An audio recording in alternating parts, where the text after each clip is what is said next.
Hello guys, আমি রিয়া বলছি বহরমপুর থেকে। তো বন্ধুরা, আজকে আমাদের ঘরে হয়ে যাবে পোলট্রি কষা আর ভাত। তো দেখতেই পাচ্ছ পোলট্রি কষার জন্য পেঁয়াজকে ভাজে নিয়েছি লাল লাল করে। আজকে পোলট্রিগুলো দেখতেই পাচ্ছ সেই লেভেলের। তো এই দেখো পেঁয়াজ দিয়ে ভাজে একদম আচ্ছাটি করে লাড়িয়ে চাড়িয়ে ভাজে একদম নামান দিব।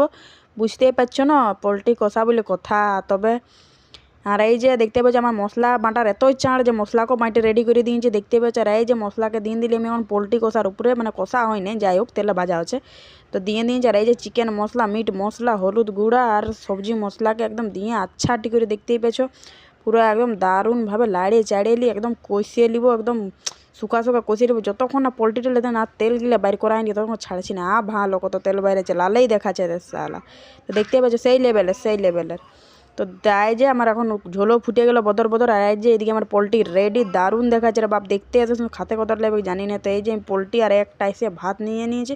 তো চলো এখন আমি যাচ্ছি খাতে। তোমরা দুপুরের আইটেমে কী কী খাইলে আমাকে একটু অবশ্যই কমেন্ট করে বলবে। তো চলো আমি খাইলি, তারপর তোমার সাথে দেখা করবো। ততক্ষণ টাটা, বাই বাই, বুঝেছ।